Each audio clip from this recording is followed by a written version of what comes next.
मंगलम भगवान वीरो मंगलम गौतम गणि मंगलम कुंद कुंदालो जैन धर्मोस्तु मंगलम सर्वमंगल मांगल्यम सर्वकल्याणकारकम प्रधानम सर्वधर्माणां जैनम जयतु शासनम जैनम जयतु शासनम। बीतरागी देव शास्त्र वस्तु स्वरूप का ज्ञान नहीं होना हमें कई दुखों का निमंत्रण देता है, और वस्तु स्वरूप का ज्ञान हो तो जीवन के प्रत्येक परिणमन में आनंद ही आनंद हो। यूं तो जब बड़ा समाधि मरण पढ़ेंगे अपन, उसमें आता है मृत्यु मित्र उपकारी तेरा। और बात ये नहीं है कि मैं कह दूं और आप मान लोगे। जब तक आपकी समझ सच्ची नहीं होगी तब तक वो मित्र भाषित नहीं होगा। रोगाधिक आपको मित्र तब भाषित होंगे जब उसके बारे में सच्ची समझ हो। जीवन की एक अनिवार्य घटना, जिसको भी शरीर मिला है वह शरीर छूटता ही है, जिसे हम अपनी भाषा में मरण कहते हैं। जिनवाणी की भाषा में इसको मरण नहीं कहते। शरीर का छूटना ये तो परिणमन है। जिनवाणी की भाषा में आयु के क्षय को मरण कहते हैं। मरण की चर्चा चल रही है, आयु का क्षय।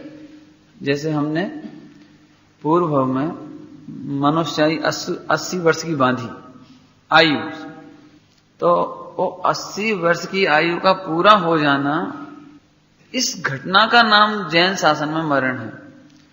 शरीर से उसका कोई मतलब नहीं है। शरीर रहे कोई दिक्कत नहीं। कहने का मतलब यह है कि हम शरीर की तरफ से सोचते हैं, जबकि कर्णानियो आयु कर्म की तरफ से सोचता है। रही बात मरण की, हालांकि मैं आपको कह चुका हूं कि आपको मरण संबंधी जितने भय हों आप उनका निर्णय करें, विचार करें, और हम तक ला करके भी दें तो हम उसके समाधान करने की चेष्टा करेंगे। जनरली ये प्रवचन नहीं चल रहे हैं, ये आप समझ लेंगे।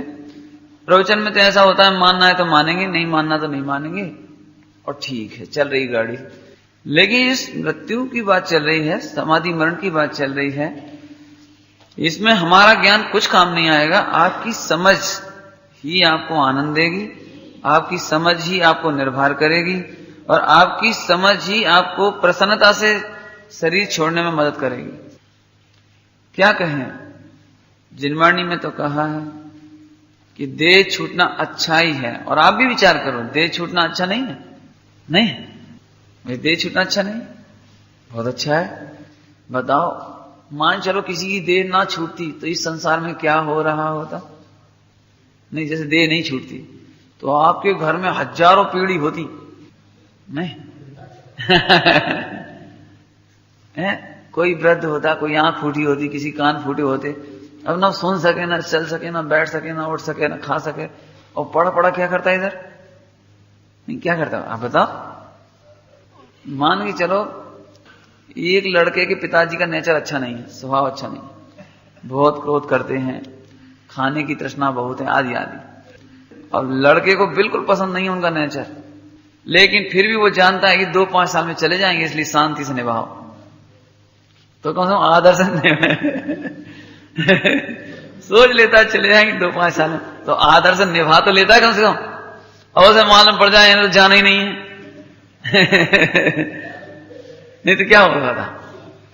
नहीं, एक प्रैक्टिकल बात सोचो आप दुनिया कि दुनिया में क्या होता है यदि आदमी नहीं मरता तो क्या होता? समझ लो, एक बहुत सरल दृष्टांत देखो। जैसे अपने यहाँ मोटरसाइकिल है, साइकिलें हैं, अब जो अटाला कोई तो अपने बेच दी, खत्म कर दी, तो जितने घर में ढेर लग रहा है उनका। और नहीं तो घर में क्या होता कि 50 हजारों बरस के टूटे फूटे मग्गा घर में पड़े होते, प्लास्टिक के। साइकिल के टायर, ट्यूब, पंचर सब पड़े होते, तो कैसा लगता? जैसे अपने गाड़ी का नाम लिया, ये टायर पंचर हो गए, घटारा हो गए, फेंक फाक दिया, बेच दिया। ऐसे ये शरीर है, ये भी तो टायर ही है, और है क्या है? नहीं, ये क्या, विचार करो आप शांति।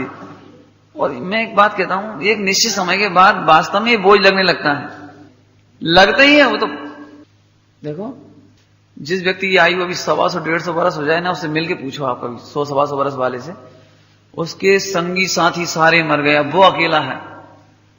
और नए लोग हैं, उनका चाल चलन उसे पसंद नहीं, उनका खान पान पसंद नहीं, उनका बोल चाल पसंद नहीं, उनका उठना बैठना पसंद नहीं। अब जब देखो जब उसे यही याद आती, हमारे जमाने में तो कुआं को पानी आता, हमारे जमाने में तो बहू ऐसी रहती, मरे। अब सुबह शाम तक ये गई तो काम बचा गया उसके पास, माने वो बीती यादें। तो एक हिसाब से देखा जाए तो दुखी रहता है ना, बीती यादें ले लेकर के।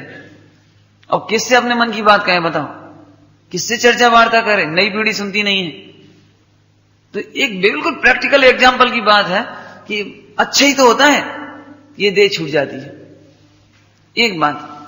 दूसरी बात, मैं बहुत विचार करता हूं कि आपको भय क्यों लगता है मृत्यु का। आपको है एक कॉमन बात है कि भय क्यों लगता है।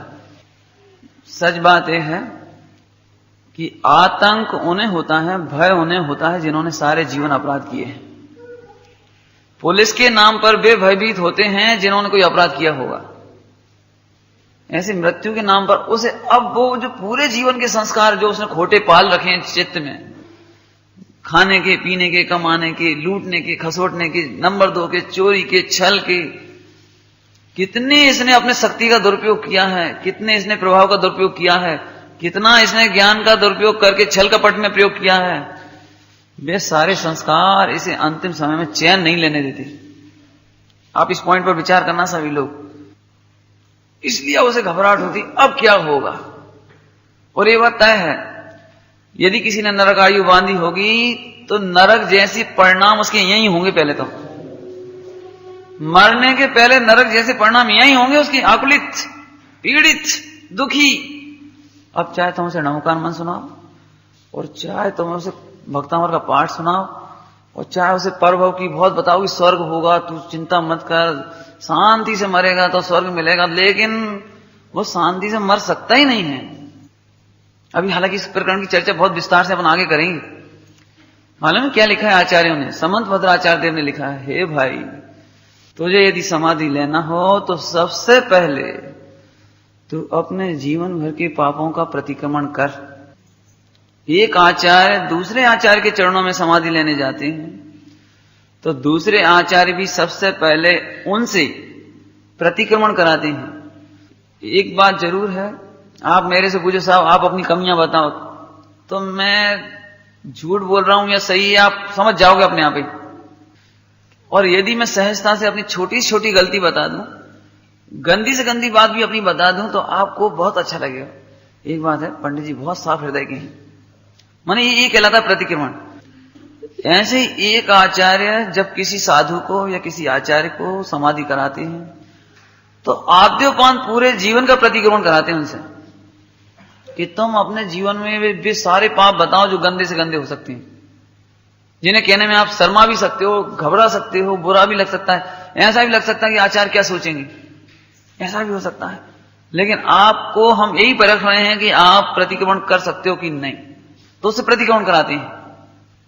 गृहस्थों के मामले में लिखा है, हे भाई, यदि तुम समाधि मरण चाहते हो तो सबसे पहले यदि तुमने कोई बेईमानी की हो, किसी की जमीन हड़पी हो, किसी की रकम हड़प ली हो गिरवी में, कभी किसी का धन तुमने उधार देना बाकी रह गया हो, कभी तुमने जिस प्रकार से किसी को परेशान किया हो, तो सबसे पहले तुम उसकी जमीन जायदाद संपत्ति बंटवारा वसीयत जो कुछ है पहले साफ चित्ते से उसकी उसे लौटाओ और उससे जाकर क्षमा मांगो कि भाई मैंने छल कपट से मोह के अतिरेक में आकर के अत्यंत पाप पूर्वक तुम्हारी संपत्ति हड़पी थी, तुम्हारी रकम हड़पी थी, तुम्हारा पैसा नहीं देना चाहा था, मैंने अपने पुण्य और प्रभाव के बल पर तुम्हें दबाने की चेष्टा की थी, मैंने बहुत दुरुपयोग किया है, मैं आज अत्यंत दुखी हूं अपने पापों से और मैं तुमसे हाथ जोड़ करके संपूर्ण जीवन में हुए दोषों के प्रति क्षमा चाहता हूं। इतना सरल हृदय हो तो फिर समाधि की बात चलेगी। उसका कारण है, काले कोयले को कितना ही सफेद करने की चेष्टा करो वो हो नहीं सकता। पहले नंबर वो कोयला नहीं हो, ये आपको देखना पड़ेगा, आपका हृदय कितना साफ हो जिस पर इस समाधि का रंग आ सके। क्योंकि ये बात तो कल परसों में बता दी है, परसों ही बताई थी आपको। समाधि माने जैसी मृत्यु अर्थात देह का वियोग तीर्थंकरों को होता है, उसकी लाइन में खड़े होना। जैसे आचार्य उपाध्याय साधु साधना करके देह का वियोग करते हैं अर्थात समाधि करते हैं और आखिरकार भगवान बन जाते हैं, उनकी लाइन में खड़े होने की बात चल रही है। समाधि मरण माने कोई एक कुत्ते का मरण नहीं चल रहा है, नारकी का मरण नहीं चल रहा है, त्रियंच का मरण नहीं चल रहा है। यहां तो एक साफ सुथरे परिणाम, पवित्र परिणामी आत्मा की देह किस प्रकार छूटनी चाहिए वो बात चल रही है इसमें। समझ आए? अभी तो विस्तार से बाद में कहेंगे इस चर्चा को। अभी तो इतना ही कहना है कि यदि हम विचार करें तो भय क्यों लगता है। प्रश्न तो ये है हमारा कि यदि हमारे जीवन में निष्पाप होगा, हमने चोरी की नहीं है, अरे साहब पुलिस आ रही है, अपन शांति से बैठे, साहब डीआईजी साहब आ रहे हैं, शांति से बैठे। अपन ने कुछ किया हुआ तो कि साहब एक पुलिस वाला आया डंडा लेके, क्या बात है, ये पुलिस वाले से डर गए तुम तो? क्यों डर गए? इसका मतलब है यदि तुमने गलत काम किए हैं तो तुम भयभीत हो रहे हो। तुम्हारा भय ये बता रहा है कि तुमने कहीं ना कहीं अपराध किया है। मोक्ष अधिकार में आया था ना, अपराधी सशंक फिरता है, सशंक फिरता है, वो कभी निशंक नहीं हो सकता है। हालांकि ये चर्चा भविष्य में आनी थी, लेकिन आज हमने जानबूझकर इसलिए ली है कि आपको ये सुनना ही नहीं को रहा। यदि सचमुच निशंक और निर्भय मृत्यु को पाकर ये मनुष्य भाव की सार्थकता करनी हो तो कम से कम जो बात अभी बताई उसे दूर करने की चेष्टा हमेशा रखना। ये मत सोचना कि हम सास हैं तो बहू पर हमारा रोब चलता है, तो चाहे साम दाम दंड भेद छल कपट सब चलेंगे। तुम चाहे करके भी सारे शास्त्र पढ़ लो, करोड़ों रुपए की मंदिर बनवा लो, प्रतिमा प्रतिष्ठित करा लो, यदि एक मेंबर के प्रति भी छल प्रपंच का भाव है तो हमें समाधि मरण नहीं मिल सकेगा। हमें नौकर के प्रति भी, ग्राहकों के प्रति भी, दुनिया में किसी भी प्राणी मात्र के प्रति, अरे जैनी तो उनका नाम है जो प्रतिदिन सुबह उठकर और शाम को सोने के पूर्व अर्थात संध्या की सामायिक में ये पढ़ते हैं, एक इंद्रियादिक प्राणी की यदि मैंने हिंसा की हो, शुद्ध हृदय से कहता हूँ प्रभु, निष्फल हो दुष्कृत्य प्रभु। वर्णी जी ने इस बात पर बहुत चोट की है, गणेश प्रसाद जी वर्णी जी, आपका भी उनकी जीवन गाथा पढ़ें। उन्होंने जैनियों पर एक बहुत क्षोभ व्यक्त किया, समझ लीजिए। ये जैनी कहां तो पानी छानते हैं और कहां संगी पंचेंद्री को सताने में नहीं छोड़ते। आप पढ़ना जीवन गाथा उनकी, मेरी जीवन गाथा। कहां तो हम एकेंद्री पानी की भी जीवों की रक्षा करने का भाव भाते हैं, हरी घास पर नहीं चलना चाहते हैं, अग्नि को व्यर्थ नहीं जलाना चाहते, पृथ्वी को व्यर्थ नहीं खोदना चाहते। लेकिन यदि हमारे घर में बैल पलते हों, घोड़े पलते हों, उस जमाने की बात है, तो उन पर हम ओवरलोड करने में नहीं सोचते। हमारा नौकर जिसने सुबह 5-6 बजे या 8 बजे से लगा है काम में, हम जान रहे हैं इतनी गर्मी में, धूप में, जबकि हम घर से बाहर नहीं निकलना चाहते, और ये बेचारा बिहाल 1 कुंटल वजन उठाकर लाया है या सामान लेकर आया है, हम उसे ये नहीं कहते तू 2 मिनट बैठ जा। यदि हमें काम पड़ जाए तो हमें कहते हैं कि तू जल्दी जल्दी जल्दी, सुनता नहीं है, आलसी होके बैठ गया है। वर्णी जी कहते हैं, क्या तुम्हें नहीं मालूम कि एक सिंह भगवान बनते हैं, एक सर्प भगवान बनते हैं, एक हाथी की पर्याय वाला जीव भगवान बनता है। जिस नौकर को, जिस देवर को, जिस पति को, जिस ससुर को, जिस सास को, जिस बहू को, जिस नौकर को, जिस ग्राहक को हम नाना प्रकार से परेशान कर रहे हैं, एक दिन ये भी सिद्धालय में विराजेगा। मैंने वर्णी जी ने ये आक्षेप किया है। सच कहें तो वर्णी जी के चित्त से पूछा जाए तो वे जैनियों से प्रसन्न नहीं थे, वे जैन धर्म से प्रसन्न थे। सच बात कहते हैं, आप पढ़ लेना उनको। मैंने उन्होंने कहीं भी प्रसन्नता जाहिर नहीं की इसके आपके प्रति, लेकिन क्या कहें, ये तो कोई महाभाग्य था उनका कि वे सिद्धांत समझकर आए थे इस तरफ, और आखिरकार सारे जीवन अड़े गए। वर्णी जी की याद आ जाती है तो मेरे को बहुत कुछ कहने का मन करता है। अभी आपके घर में कुछ एक्सीडेंट घटे, कोई इंसिडेंट घटे, कोई व्यंतरों का उपद्रव हो जाए तो एक बार तो आपका मन भी डोल उठे। लेकिन बर्नी जी, उनके घर में घटनाएं घटी लेकिन वे नहीं डोली। यहां तक कहा उनको कि आप केवल नीम के पेड़ पर चारों तरफ, नीम के पेड़ के चारों तरफ नमक के पानी की लकीर भर खींचाओ, बस एक नारियल भर फोड़ दो, सिर भी मत झुकाना आप। तो बर्नी जी ने वो नमक की लकीर, कीलित करते हैं ना, कीलित करने की भी भावना नहीं की। नहीं बोले मैं नहीं करूंगा ये कीलित। जबकि उसी सुबह उनके घर में उनके नाती की मौत हुई थी। बोला कहने का मतलब ये है, वे खुद वहां पहुंच गए कि सुन, यदि तेरे में ताकत होती तो मेरे शरीर को छूता तू मेरे नाखून को हिला के बता दे इस उंगली के, तब मैं जानू तुझे। वस्त्रों का परिणमन जलने रूप होना था तो तूने चमत्कार दिखाने की चेष्टा की, कौतूहल करने की चेष्टा की है। मेरे नाती की आयु पूर्ण हो गई थी, इसलिए तुझने उसको मारने का कौतूहल करने दिखा करने की कोशिश की है। तेरे में ताकत हो तो मैं खड़ा हूं। और पैर ठोक के आए थे, पैर ऐसे पैर दिखा के आए थे, तुझ में ताकत हो तो मुझे देख। करना चाहिए भाई, अध्ययन जरूर करना। एक बात आपको बता दूं, एक और जहां हमें सैद्धांतिक ज्ञान करना चाहिए, समय सारजी आदि की ग्रंथों के माध्यम से वस्तु स्वरूप जानना चाहिए, तो दूसरी ओर से पुराण पुरुषों के चरित्र को भी जानना चाहिए। बर्नी जी के कितना पवित्र जीवन एक तरह से, और तब पुण्य का योग बनता था उनके जीवन में, सहज पुण्य का योग। द्रोणागिर में वेदी प्रतिष्ठा या पंचकल्याण का कोई कार्यक्रम था, वो गुफा है ना, गुफा द्रोणागिर में एक गुफा है, उसमें चमगादड़, और उसी में कार्यक्रम होना था। तो सब लोग बोले कि साहब आज हम रात को धुआं लगा देंगे, तो सब भाग जाएंगे। बर्नी जी बोले नहीं भैया, ठीक है अपना धार्मिक अनुष्ठान है, लेकिन उन जीवों को सताओ मत। और उन्हें तो वापस कर दिया। अब समस्या है कि यदि वो चमगादड़ रहती है तो काम नहीं होगा उस गुफा में, जो भी काम करना है, और कल कार्यक्रम जरूर होना है, अब करें क्या। बर्नी जी भगवान के सामने जाकर के बैठ गए सामायिक करने के लिए, और अंतर में एक भावना, भाई हे प्रभु, हे अहिंसा के अवतार प्रभु, हे अहिंसामयी विश्व धर्म के प्रणेता, क्या आपका धर्म का अवलंबन लेने के लिए हमें उन जीवों की हिंसा करनी चाहिए, उन्हें निकाला जाना चाहिए? क्या उसके निकाले बिना काम नहीं हो सकता है?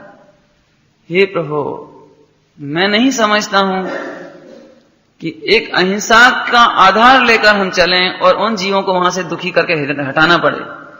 लेकिन प्रभु ये बात भी सच है कि ये अनुष्ठान इसके बिना हो नहीं सकता। अब मुझे कुछ नहीं मालूम सो गए, बस रात्रि में सो गए। सुबह उठ करके देखा तो एक चमगादड़ नहीं उसमें। बोले सच्ची घटना है।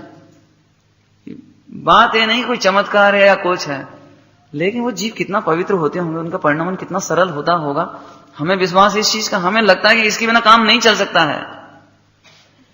बोला जिस सीजन में पूरे द्रोणागिर में और इस बुंदेलखंड में कहीं अंगूर नहीं मिलते हों, और उस समय हंसी हंसी में लोगों ने कहा कि बर्नी जी तुम्हारा पुण्य का उदय, तो हम जब आज अंगूर मिल जाए तो हमें भोजन है। अब बर्नी जी तो हंस के चुप रहेगा, भैया हम क्या जाने, वे तो हंस के उन्हें कुछ नहीं बोले, हमें नहीं मालूम कुछ। और भोजन करने सब जाने लगे आश्रम में, वे भी जाने वाले थे। इतने में एक दौड़ते हुए दिल्ली के सेठ जी आए कि साहब वो बर्नी जी ने भोजन कर लिया क्या? कि नहीं साहब अभी तो नहीं किया, बस करने बैठ ही रहे। अरे साहब उनके लिए अंगूर की पेटी लाए हम दिल्ली से। ये सच्ची घटना है, पढ़ना आप, मेरी जीवन गाथा है। हमारा कहने का मतलब ये है, हमें पवित्र जीव अच्छे तो लगते हैं, लेकिन वह पवित्रता हम अपने जीवन में लाना नहीं चाहते हैं। क्या बताना चाह रहे हैं कि बर्नी जी ने जैनियों से प्रसन्न नहीं थी, ये बताना था मेरे को। वो इस धर्म से प्रसन्न थी। खैर यहां मैं आपको केवल इशारा भर कर रहा हूं कि हमारा जीवन इतना सरल और सात्विक हो कि देह छूटते समय हमें पीड़ा नहीं हो। एक बात तो आपको बताई दी कि देह छूटनी ही चाहिए, अच्छी बात है। दूसरी बात, यदि आपको कर्णानियों का विश्वास है, पुनर्भव का विश्वास है, भगवंतों का विश्वास है, तो उनकी वाणी में एक बात आई है, कर्णान युग में एक बात आई है कि यदि आपका जीवन अच्छा है, आपने कर्म बंद अच्छा किया है, आपने कोई पाप नहीं किया है, तो निशंक रहो, आपको निश्चित ही यहां से भी अच्छी गति मिलने वाली है। चाहे वो मनुष्य गति मिलेगी तो आप राजा महाराजा ऑटोमेटिक हो जाएंगे। आपने यहां तो धन कमाना पड़ता है, अगले भोग में आपको धन नहीं कमाना पड़ेगा। अभी तो आप सामान हैं, वहां आप राजा हो सकते हैं, चक्रवर्ती हो सकते हैं, इंद्र हो सकते हैं, देवगति में हो सकते हैं, विदेश क्षेत्र में हो सकते हैं।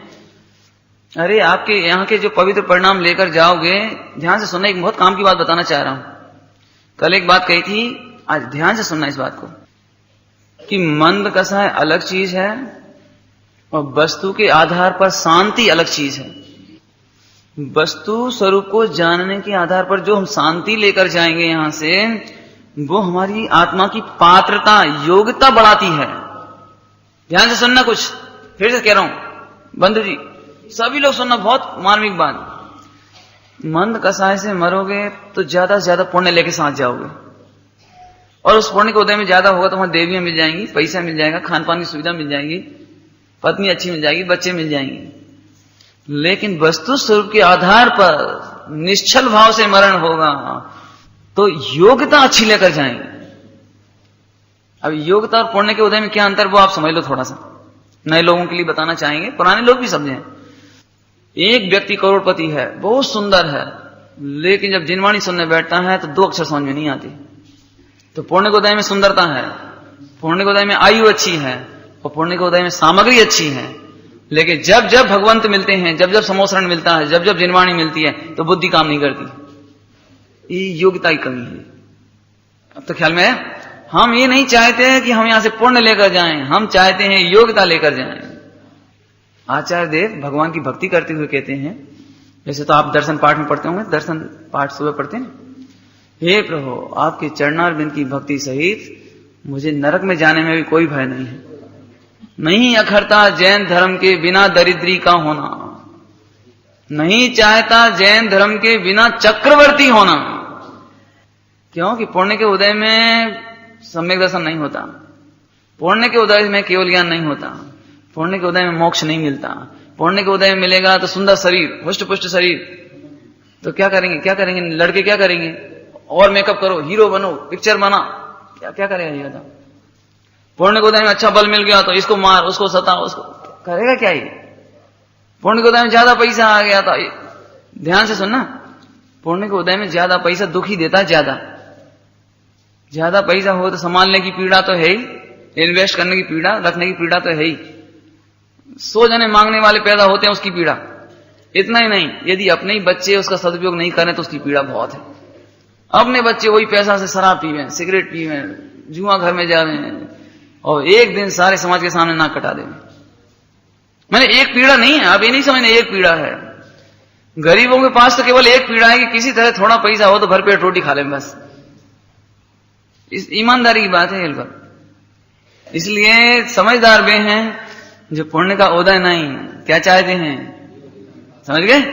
हा धन है वह सिंह जिसके पास योग्यता थी, धन है वह हाथी की पर्याय में पारसनाथ भगवान का जीव जिसके पास योग्यता थी। कितनी जोरदार योग्यता थी। हम रोज प्रवचन सुनते हैं तो भी उतनी योग्यता नहीं है, सुनना ध्यान से। और हाथी की पर्याय में मात्र मुनिराज का दर्शन, मात्र मुनिराज का दर्शन और सम्यक दर्शन हो गया है। वो बहुत समझ लेना अच्छी तरह से। मिथ्या दृष्टियों को पुण्य अच्छा लगता है, आत्मार्थियों को योग्यता अच्छी लगती है। बोला आप भी क्या चाहते हो, मेरा लड़का सुंदर हो, खूबसूरत हो, पैसे वाला हो, हेल्थफुल हो, ये नहीं, इंटेलिजेंट, योग्य हो, योग्य नहीं। अब बहुत लंबी हो रही बात है, संचय में समेटते हैं इसको। पूत कपूत तो क्या धन संचय, क्यों लिखी है कहावत, और पूत सपूत तो क्या धन संचय, ये बात क्यों लिखी बता सकते हैं। सपूत माने योग्यता, यदि हमारा लड़का योग्य है तो हम पैसा नहीं दें तो भी कोई दिक्कत नहीं, कमा लेगा। और कपूत है तो कितना ही दे देंगे, ठीक है, गंवा देगा और क्या करेगा। क्या काय की डिमांड की, योग्यता की। बस अब आप लोग भी तैयार रहो, यदि सचमुच आपको अपनी योग्यता बर्बाद नहीं करना हो तो आप जो कर रहे हो, पूजा पाठ व्रत उपवास नियम संयम स्वाध्याय जो कर रहे हो, व्यापार आजीविका पत्नी बच्चे जो तुम्हें समझ में आए सो, लेकिन एक काम से मत चूकना, अपनी योग्यता को बर्बाद नहीं करना। यदि योग्यता को बर्बाद करके चले गए तो सबसे दुखद बात यह होगी कि स्त्रियां सुंदर होंगी, पुत्र सुंदर होंगे, बलवान होंगे, इज्जत आबरू पैसा सब होगा, लेकिन हम आत्म कल्याण में अपात्र रह जाएंगे। इसकी सबसे दर्दनाक कथा यह है, हम अनंत बार संवत्सरण में गए हैं, भगवान की वाणी झेलने के काबिल नहीं थे, हम योग्यता नहीं थी हमें। परिणाम यह है कि आज इधर हैं। अब इतना ही कहा बहुत हो। अरे रे भाई, तो ये मरण की बात चल रही है। यदि इसका स्वरूप समझ लिया जाए तो मैं नहीं समझता हूं हमें कहीं से भी भय शेष रह जाए। कर्णान योग कहता है कि यदि तुम्हारे परिणाम अच्छे हैं, तुमने अच्छा कर्म किए हैं, निशंक रहो, निर्भय रहो।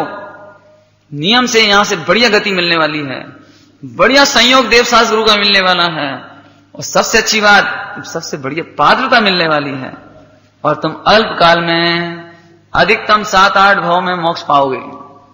ऐसा जीव तो हर्षित होगा, हर्षित है। देखो क्या गजब है। आज हमें केवल ज्ञानी भगवंतों का विश्वास नहीं है, आचार्यों का और मुनि भगवंतों का विश्वास नहीं है। एक डॉक्टर ये कहे कि हम तुम्हारा गले का ऑपरेशन करेंगे, क्या कहलाते हैं सब, हृदय का ऑपरेशन करेंगे, ब्रेन का ऑपरेशन करेंगे, और तुम साइन करो कि हमारी कोई गारंटी नहीं है, तो हम महाभाग्य मानते हैं कि अमेरिका का डॉक्टर हमारा गला काट रहा है।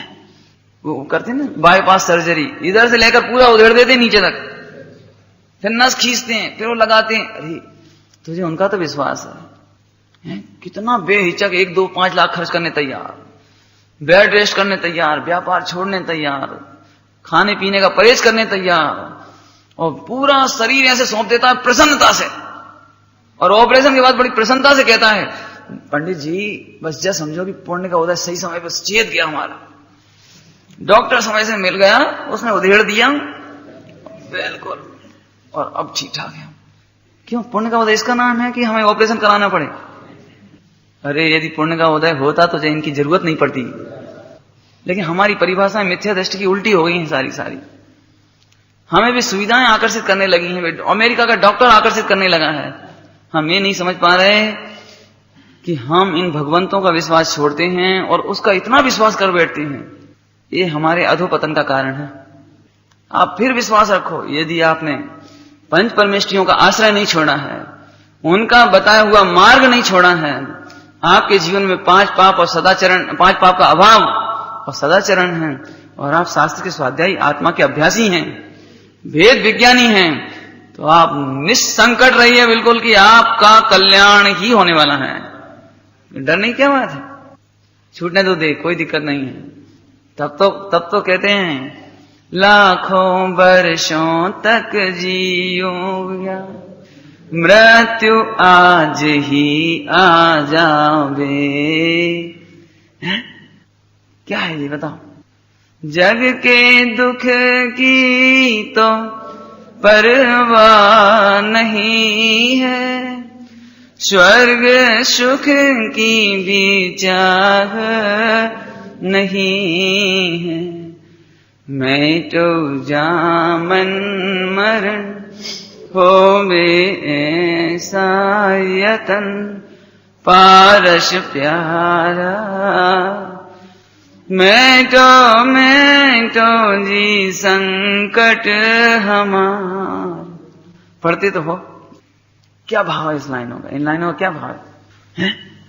क्या कहें भाई, सचमुच तुम्हें पंच परमेष्ठि का विश्वास नहीं तो उनके बताए हुए मार्ग पर चलकर हमें कोई खतरा नहीं लगना चाहिए। इसका नाम मृत्यु महोत्सव, इसका नाम समाधि मरण।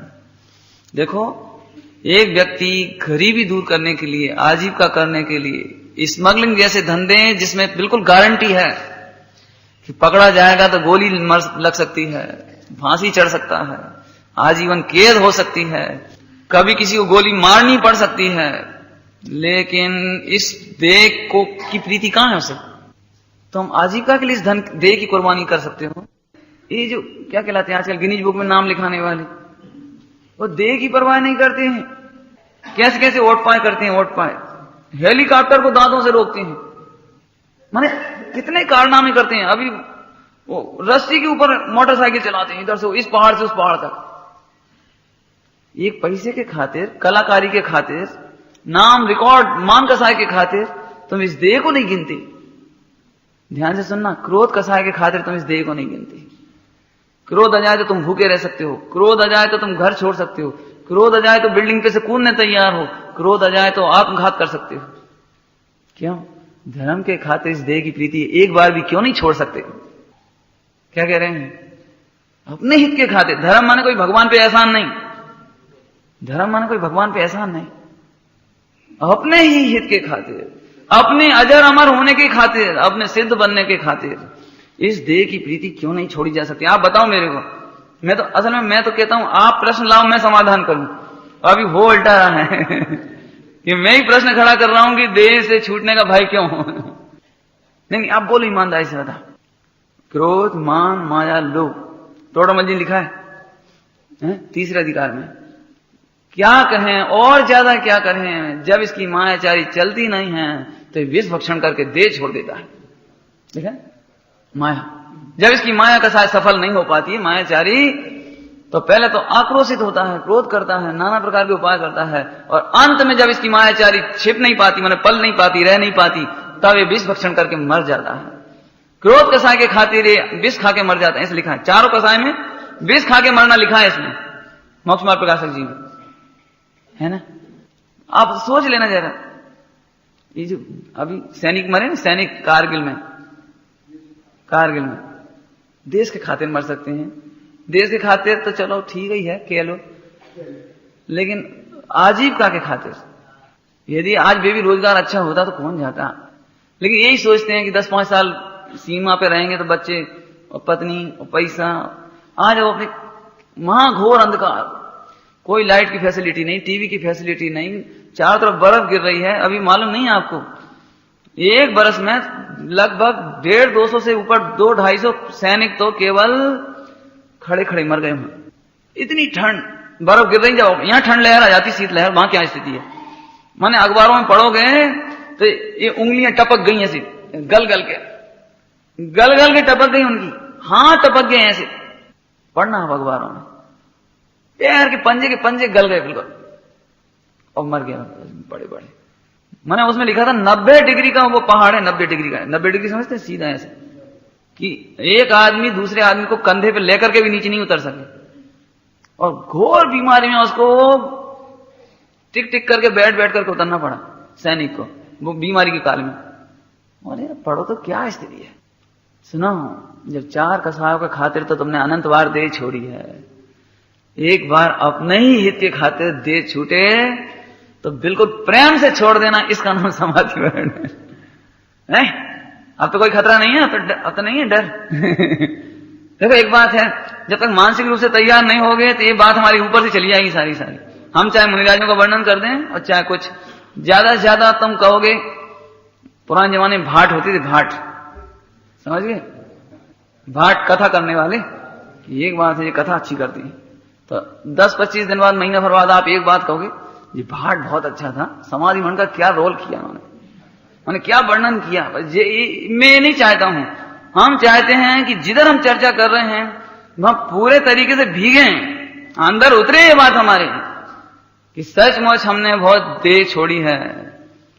क्या कहें आपको, बताओ, अभी आपको वर्णन करने की फुर्सत नहीं, समझ लो मेरे लिए। नेता लोग क्या करते हैं इसके लिए, ये तुम्हारे हीरो हीरोइन किसके खातिर इसकी ममता छोड़ते हैं, इसकी कोई सुख चैन से नहीं बैठते ये लोग कोई, और आखिरकार जब इनके अरमान नहीं पूरे होते हैं तो एक दिन वे हीरो हीरोइन, तुम्हारे, मैं नवयुवकों की वजह से कह रहा हूं, वे आत्मघात कर लेते हैं। घटना समाने की जरूरत नहीं है। चलो, तो मरण की बात चल रही है, भय करने की कोई आवश्यकता नहीं है। हमें अपने पंच परमेष्ठियों का विश्वास है, हमें करणानियों का विश्वास है, हमें अपने परिणामों का विश्वास है। यदि फिर भी कोई कमी किसी के जीवन में रह गई हो तो आज से सुधरने का अपना पक्का करो कि आज से हमारे जीवन में छल कपट नहीं होगा। मैं आपको सच कहता हूं, यदि आपको लगता है कि एक नौकर के साथ हम मानवीय व्यवहार करने में असमर्थ है तो 2 नौकर रखो, मरते समय 10-5 लाख रुपए कम छोड़ के जाएंगे, इतना फर्क पड़ सकता है।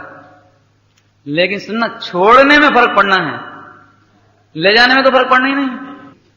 हम 10 करोड़ छोड़े कि 9 करोड़ 90 लाख छोड़े, फर्क क्या पड़ने वाला अपने को? 10 लाख छोड़े कि 9 लाख छोड़े, क्या फर्क पड़ने वाला है? आप, ये मेरा गणित बहुत शॉर्ट है और इसमें आप थोड़ा विचार करना हमेशा कि मरते समय इसी में फर्क पड़ने वाला है। इसलिए देखो, आपको मैं क्या बताऊं, पंडित जी के जीवन गाथा याद आ रही है। अब आज चाहे थोड़ा विषय बदल रहा हूं थोड़ी सी देर के लिए। पंडित जी का जीवन इतना सरल और बहुत दयालु, बहुत दयालु। उन्होंने अपने मेरी जीवन गाथा में लिखा है कि द्रोणागिरि की जब यात्रा करने के लिए जा रहे थे बगुआ सागर से, तो तांगे से जाते थे उस जमाने में। तो बहुत सारे लोग तांगे से, सेठ लोग बहुत तांगे से जा रहे थे, तो वे भी जा रहे थे। चिरौंजा बाई जी ने इनके लिए चार पेड़े बना के रख दिए। अब ये चले जा रहे तांगे में बैठ कर, रास्ते में 2 पेड़े इनने खाए, 2 पेड़े तांगे वाले खिला दिए। अपन तो जैसे सोचेंगे जी 8 पेड़ा घी के, 16 के दूध के मावा, अब जाए तो चाय पिया दें अपन। लेकिन उन्होंने 2 पेड़े खुद ने खाए, 2 से खिलाए, चलने लगे। कोई मतलब नहीं, मतलब कोई मतलब ही नहीं कि कोई स्वार्थ की कुछ नहीं, चलते जा रहे। अब कच्ची रास्ता थी, धूल उड़ रही थी, उनने कुछ कहा तो नहीं, लेकिन ऐसे नाक ढांक ली। सो जैसे उसने तांगे वाले ने देखा कि पंडित जी ढांक रहे, एकदम ने सोची ये काम करें, अपने क्यों उड़ रही है मिट्टी कि अपने आगे ये तांगा दौड़ रहे हैं इस वजह से। सो दौड़ा के वो सबसे आगे तांगा ले गया ताकि पंडित जी को धूल ना लगे। सुनना सच्ची घटना बिल्कुल। तो वो जो पीछे जो सेठ जी आके तांगे थे, तो वे कहने लगे तुम भी दौड़ाओ, हम धूल क्यों खाएं, हमें आगे ले चलो। सो मालूम उसने क्या जवाब दिया तांगे वाले ने कि सेठ जी आप पैसे ही तो दे रहे हो, आपने पेड़े थोड़ी दिए हैं।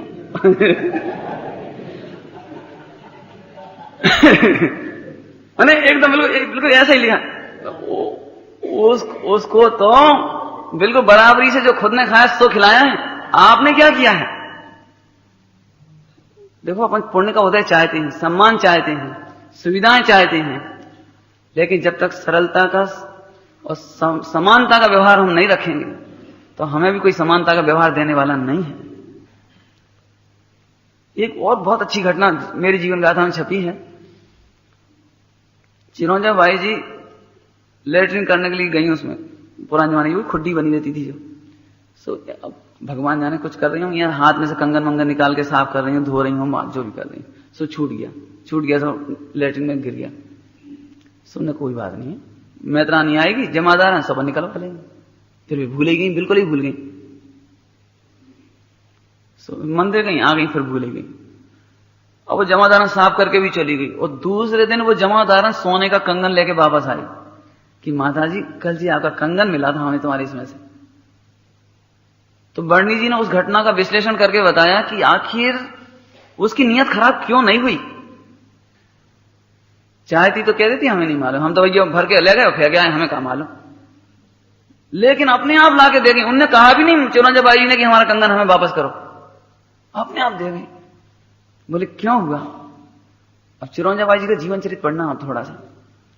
उन्होंने लिखा है जब कोई दीपावली, जब कोई महावीर जयंती, जब कोई अच्छा प्रसंग आता था तो उसके लिए बढ़िया पेड़े, अच्छी मिठाइयां, अच्छी पूरी सब्जी जो भी वो से खिलाती थी। तो और जो महिलाएं थी वे कहती थी अरे इतना अच्छा क्यों देती हो, जो बचा खुचा है वो दे दिया करो। तो चिरौंजा बाई जी बोली अरे जी साल में एक बार ही तो उनको देती, वो भी यदि हम अच्छा नहीं दे सकें तो धिक्कार है अपने को। अरे एक ही दिन तो देते हैं, इतनी बड़ी खुशी के पर्व पे महावीर भगवान का निर्वाण कल्याण एक ही दिन तो देते हैं, तो अच्छे से अच्छा भोजन देती थी। इसका नतीजा था कि वो कंगन अपने यहां वापस आया।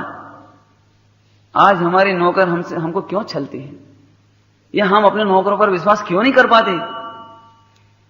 इतना तुम कहते हो कि हम बहुत खिलाते हैं, पिलाते हैं, रखते हैं, लेकिन देखो अपने आप ही फैसला करो कि हमारे जीवन में उनके प्रति समानता का व्यवहार है क्या नहीं।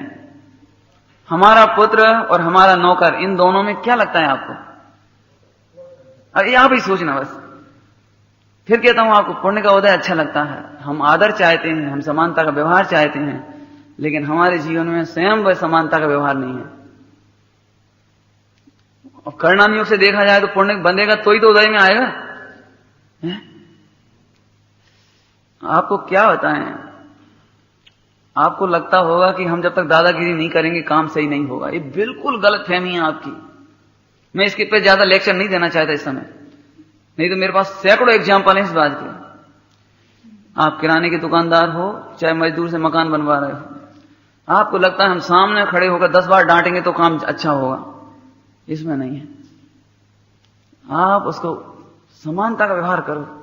यदि आपको लगता है कि आपका नौकर उदास है तो आप प्रेम से पूछो, क्या है भैया, क्या बात है, कोई तकलीफ हो तो घर चले आओ, 1 आध घंटा आराम कर लो।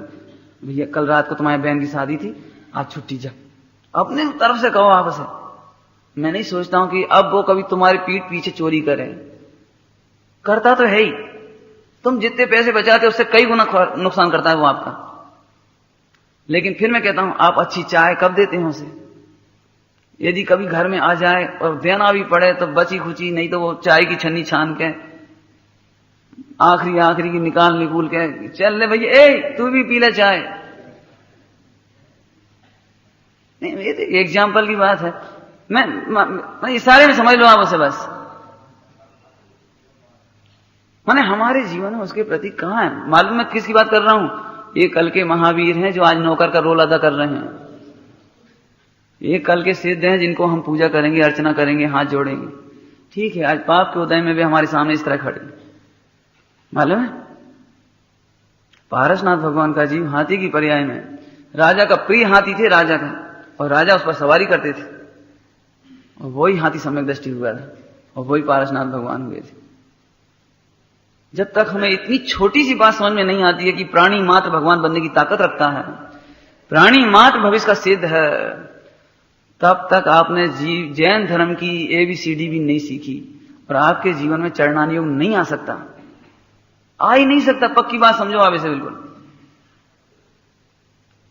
अब मैं बहुत इस पर कितनी लंबी कथा करूंगा, बहुत लंबी हो जाएगी, कि हमारा जब तक हृदय पवित्र नहीं होगा तो हम समाधि मंड करने के लायक नहीं रहेंगे। चाहे आप खूब पूजन करो, विधान करो, शिविर करो, पंच कल्याण करो, प्रतिष्ठाएं दिखाओ, तुम्हें जो दिखे सो करो। क्यों? यदि सुबह की भाषा में कहो तो इतना दान करने से भी हमारा कल्याण क्यों नहीं हुआ कि आत्मा तो उनके ग्रहण शून्य है। कल्याण कैसे होगा उनसे? आत्मा उस करोड़ रुपए को ग्रहण करे तो वो कल्याण करे, लेकिन ग्रहण ही शून्य है, तो आत्मा करोड़ रुपए का दान करके भी कल्याण को प्राप्त किंचित नहीं हो सकती। अब इस संक्षेप में सब समझ लेना, सब। आहा भाई, ऐसे मरण का ये प्रसंग में चर्चा चल रही है। बाकी विस्तार से तो अभी बहुत चर्चा करेंगे, अभी पूरा नहीं हुआ है, जितना कहेंगे उतना कम है। लेकिन आप समझ लेना, यदि आपके पास मानवीयता होगी, मैं तो कई बार आपको प्रैक्टिकल बता चुका हूं, हम हुक्म चलाना तो जानते हैं लेकिन सेवक बनना नहीं जानते। क्या कह रहे हैं? मंदिरों में भी हम राजा बनना चाहते हैं, साहब बनना चाहते हैं, हुक्म चलाना चाहते हैं, लेकिन हम स्वयं सेवक नहीं बनना चाहते। मालूम है, ये जतीश भाई जी वगैरह पंच कल्याण कराते तो क्यों सफल होते हैं? ये करोड़पति हैं घर के, जतीश भाई ये सब, लेकिन रात को 12-2 बजे तक, जब तक पांडाल का पूरा अरेंजमेंट नहीं हो जाए तब तक सोने नहीं जाते, और सुबह 5 बजे फिर आते हैं। ये जो स्मारक इतना बड़ा खड़ा हुआ है ना, शिविर के टाइम घनघोर भीषण बरसात आई जयपुर में, पूरा पांडाल तहस नहस, तो केवल एक नेमीचंद जी पाटनी जी थे जिन्होंने श्री जी की प्रतिमा, जिनवाणी, रात भर इधर से पूरी व्यवस्था करी। और लोग तो घर में ही सोच रहे पानी गिर रहा, कहने कहा भैया ठीक है, फोन लगाया, फिर आए सुबह 5 बजे, जब देखा कि वहां तो सारी व्यवस्था ठीक ठाक है। जब इनसे पूछा कि साहब आप इतनी मेहनत क्यों करते हैं, आप आदमी बुलवा लेते, फोन कर देते, किसी को बुला लेते, तो एक अरबपति आदमी नेमीचंद जी पाटनी और जो तुम्हारे जतीश भाई जी बोले, तुम ये नहीं सोचना कि तुम सेठियों के खाते पंच कल्याणक में और शिविरों में सेवा करते हैं। हम तो इन आदिनाथ भगवान जिनके इस मार्ग ने हमारे जीवन बदल डाला है, उनके चरणों के दासानुदास हैं, उनके लिए सेवा करते हैं हम। ये हम जो बिछाते हैं, ये जो झाड़ू लगाते हैं अपने हाथों से, देखा हुआ काम करते हुए लोगों ने, जतीश भाई जी और नेमीचंद जी पाटनी अपने हाथों से, जो ऐसा नहीं हुक्म कर रहे हैं। और हमें ये लगता है ए नौकर, ए अरे जिन मंदिर है भाई जी, मत सोचो ये पंडित जी परेशान हो रहे, देखो तो पंडित जी भी कहाँ पड़ी है। अरे पंडित जी को कहाँ पड़ी, अब समझ लो बस कहाँ पड़ी है। हमें बहुत लगता है हमारा कमरा तो इतना सजा हुआ है, इतना अच्छा कर दिया, आने से पहले 2 दिन पहले आपने व्यवस्था कर दी। अरे जब महल अच्छे हो सकते तो महलों से अनंत गुने हमारे जिन मंदिर अच्छे होने चाहिए। बोलो, मैं सच कहता हूं, एक घर में 10 मेंबर हो, 5 मेंबर हो और घर चमचमाता हो और इतनी सारी पब्लिक हो और मंदिर में अपन दाग देख ले, अरे एक दाग भी रोज मिटा दे तो खत्म हो जाते हैं। एक दृष्टांत की बात है। हमारा मतलब यह है कि एक अध्यक्ष की जिम्मेदारी नहीं हुआ करती, एक मंत्री की जिम्मेदारी नहीं हुआ करती, समाज के हर व्यक्ति की जिम्मेदारी, और जिम्मेदारी नहीं, हमारा अपना सौभाग्य हुआ करता है। क्या कह रहे हैं, हम जो करोड़ों रुपए कमाते हैं उसका 99% तो मात्र विषय भोग और सप्त व्यसन में जाता है। कोई नाम बदल जाएंगे सप्त व्यसन में। मैं पूछता हूं, आपके बच्चे 40,000 का VCR लाए, टीवी लाए, रंगीन टीवी लाए, वीडियो गेम लाए, 5-5 हजार के गद्दा लाए डनलप के, 50,000 की लेटरिन बनवाई, क्या है जी? नहीं क्या है जी? तो वो तो दुरुपयोग में ही जाना है। जितनी देर में हम धन कमाते थे उतनी देर में से ये हमारा महासौभाग्य है कि हमने विषय वासनाओं के खातिर अपना जीवन नहीं कुर्बान किया। हमने जिन मंदिर में आकर 1 घंटा अपना लगाया है, ये तो कोई महासौभाग्य समझना चाहिए। अब मैं कहता हूं हम आगे आके करें तो देखने वाले तो फिर अपने आप करेंगे, नहीं करेंगे। असल में हमारी भक्ति की जरूरत है बस। खैर ज्यादा कुछ नहीं कहना है। कुल मिलाकर यह है कि मरण क्या है, ये मृत्यु महोत्सव क्या है, इसकी भूमिका क्या होती होगी, कैसे लोग शांत और सरल चित्त से देह छोड़ करके मुस्कुराते हुए जाते होंगे। हमें तो ऐसा लगता है भैया पंडित जी मरते समय कोई नमोकार मंत्र सुनाए दे बस। तो नमोकार मंत्र क्या कर देगा आप बता दे। आपको सच्ची घटना सुनाते हैं। खनिया थाना में एक भाई थे और उनकी देह छूटने का डॉक्टर ने कह दिया अभी जाने वाले हैं। तो समाज के कुछ सम्मानित लोग, स्वाध्यायी लोग उनके पास पहुंचे और भैया अब तुम्हारी कछु सुनने को विचार हो, कछु पाठ वगैरह तो बताएं कछु। हाँ रेंद्र मोड़ा है, मेरे बुला मोड़ा है। क्या है कि अरे वो उधारी हम लिख नहीं पाए थे, वो हमें याद है, हम लिखवा दे भाई, वसूल कर लिए उनसे। ये बिल्कुल सच्ची घटना है। बोला वो मना उसको इस बात की चिंता है कि हम मर गए तो 10-25 रुपए की उधारी डूब जाएगी, इस बात की तो चिंता है उसे।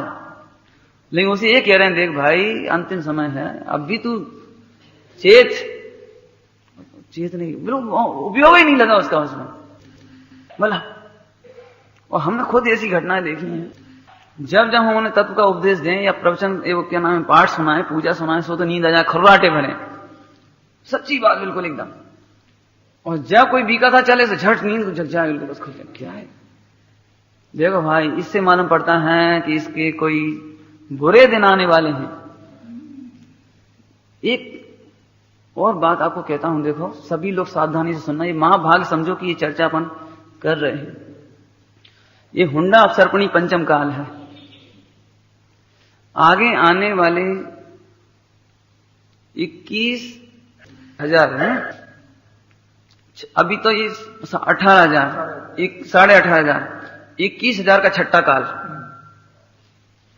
ये अभी बहुत बुरे दिन है समझ लो। 21 और 18, 18.5, 39,500, इस 39,500 वर्ष इतने बुरे आने वाले हैं कि आप कल्पना नहीं कर सकते। छठे काल में अग्नि समाप्त हो जाएगी, हाथ हाथ भर के आदमी परुष हो जाएंगे, मां अपने बच्चे को खा जाए, मांसाहारी हो जाएंगे, धर्म कर्म का नामो निशान नहीं रहेगा। अवसर्पणी काल है तो तुम जहां भी जाओ समझ लो वहां भी स्थिति खराब हो। इसलिए ये समझ लेना कि ये हमारे चेतने का अंतिम अवसर है इस समय। यदि यहां से थोड़ा भी सुधार करके हम ठीक जगह पहुंच गए और ये बीच का खोटा काल हमने क्रॉस कर लिया, पार कर लिया, तो कदाचित हित होगा। और यहां से मरण करके फिर कहीं यहीं त्रियंच में या नरक में या खोटी गति में चले गए तो आप ये समझना कि करोड़ों अरबों वर्षों के लिए हम परेशान हो जाएंगे। यदि अब चूंकि माने इसलिए ये थोड़ी सावधानी की बात है। महाभाग इतना है, पंच परमेष्टि हमारे सामने है, स्वस्थ शरीर है, आजीविका अच्छी है, अभी कानों से हम सुन सकते हैं, समझ सकते हैं, विचार सकते हैं, निर्णय कर सकते हैं। तो जिस जीव को भले ही कितने ही पाप किए हों आज तक, लेकिन आज आप फैसला करने की चेष्टा करना कि सचमुच अभी भी कुछ सुधारना बाकी हो। अभी हम दूसरों पर हंस रहे थे कि बेउधारी की सोच रहे थे, लेकिन हम आपसे पूछते हैं, जिस दिन आपकी कोर्ट की तारीख होती है उस दिन मंदिर में आपको क्या याद आता है बार बार? जिस दिन इनकम टैक्स की पैसी होती है उस दिन मंदिर में क्या याद आता है? जिस दिन आपको कोई ड्राफ्ट बनवा के भेजना होता है उस दिन मंदिर में क्या याद आता है आपको? यदि वे अधूरे काम तुम्हें मंदिर में तंग कर सकते हैं, तो अधूरे काम मरते समय भी तंग कर सकते हैं। सावधान, अपने उपयोग को संभालो भाई। क्या कहें, ख्याल में आ रहा कुछ? देखो, तो आज मरण के प्रकार की चर्चा अपन करते हैं संक्षेप में थोड़ी सी। अब समय तो हो ही गया, समय बड़ी जल्दी हो जाता है। क्या करें? मरण के भेद, अब मरण के थोड़े से भेद बताते हैं। 5 प्रकार के मरण कहे गए हैं और 5 प्रकार के भेदों के फिर उपभेद हैं। तो आज पहले भेद की चर्चा करते हैं अपन। पहला मरण का नाम है बाल बाल मरण। बाल बाल मरण ये मिथ्या दृष्टियों को होता है। बाल माने बालक, जिसमें सामर्थ्य नहीं है, समझने की सामर्थ्य नहीं, परिणाम सुधारने की सामर्थ्य नहीं, इसको बाल कहेंगे। बाल बाल माने बालक, बालक माने घोर बालक, माने मिथ्या दृष्टि, अत्यंत अज्ञानी है, बालक है। इनकी यूं तो 5 भेद हैं इनके, लेकिन अपन अभी 3 या 4 भेद की चर्चा करेंगे इसमें से। सबसे पहला है अव्यक्त बाल। मैं क्यों बता रहा हूं ये कि इनमें अपना नंबर नहीं हो तो खुशी मनाना चाहिए कि कम से कम हाँ अव्यक्त बाल तो नहीं है। अव्यक्त बाल कहते हैं 8 वर्ष से छोटा बालक, उसमें सम्यक दर्शन व्यक्त करने की ताकत नहीं है। अरे अच्छा हुआ हम गर्भ में गिरकर नहीं मरे, अच्छा हुआ हम जन्म लेने के बाद नहीं मरे, अच्छा नहीं हुआ हमें पोलियो नहीं हुआ, लकवा नहीं हुआ, कैंसर नहीं हुआ, कोई बीमारी नहीं हुई। 8 वर्ष के अंदर अंदर किसी एक्सीडेंट में मर गए होते तो भला। मैंने आवाज आज पढ़ो अभी तो समाचार पत्रों में जय राशि बालकों की, कैसे एक मां गुस्से में आकर अपने 3 बच्चों को कुएं में पटक दिया, खुद मर गई। क्या है? अरे अच्छा हुआ हमारी मां ऐसी नहीं थी, अच्छा हुआ इस तरह हम नहीं मरे, है ना। अव्यक्त बाल, जिसका शरीर धर्म, अर्थ, काम और मोक्ष पुरुषार्थ करने में असमर्थ हो। धर्म करने में असमर्थ, काम, मोक्ष, है ना, धर्म, अर्थ, काम और मोक्ष, ये चारों पुरुषार्थ करने में जिनका शरीर असमर्थ है, उसका नाम अव्यक्त बाल। हालांकि इसमें 8 वर्ष तक का बालक ले लिया है, ठीक है। अब आगे लेते हैं, लेकिन मैं आगे नहीं, इसमें थोड़ी सी बात और कहना चाहता हूं कि 8 वर्ष तक का बालक ही मत लेना। जिनके पास शरीर तो है लेकिन इस शरीर से धर्म और मोक्ष ना साध है, सम्यक दर्शन नहीं साध है, जिनेंद्रिय के दर्शन नहीं साध है, स्वाध्याय आंख तो है लेकिन स्वाध्याय नहीं साध है, वे भी अव्यक्त बाल हैं। समझ गया कुछ? अव्यक्त बाल, शरीर जरूर व्यक्त हो गया है, 8 वर्ष से ऊंचा हो गया, 50-60 साल का, लेकिन इन आंखों का सदुपयोग, कानों का सदुपयोग, वाणी का सदुपयोग, शरीर का सदुपयोग धर्म और मोक्ष के खातिर नहीं किया हो तो उसको बाल बाल मरण का अव्यक्त बाल समझना चाहिए। बाकी तो आप विचार कर लेना। दूसरा व्यवहार बाल, जो लौकिक एवं शास्त्रीय व्यवहार को नहीं जानते। मनुष्य तो है लेकिन हाफ माइंड है, मानसिक समझ नहीं है, किसी किसी को मिर्गी आती है तो बिल्कुल ही कमजोर है, अब उसे लोक व्यवहार का भी पता नहीं है, कहां क्या करना चाहिए नहीं करना चाहिए ये नहीं मालूम बिल्कुल। तो लोकाचरण का भी पता नहीं है और शास्त्रीय व्यवहार का भी पता नहीं है। शास्त्रीय व्यवहार कब कहां कैसे पूजा करनी, कब स्वाध्याय करनी, कहां करनी, कैसे करनी, इसका नाम है व्यवहार बाल। हालांकि मैं इसमें बहुत लेना चाहता हूं। सही मायने में यह है कि एक जैनी का कैसा लोक व्यवहार होना चाहिए इसकी खबर नहीं है, उसका नाम है व्यवहार बाल।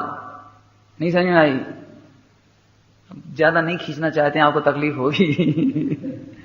क्या करें भाई, एक जैनी का कैसा जीवन हो। सुनो, एक लाइन कहता हूं, आप उसी में समझ लो।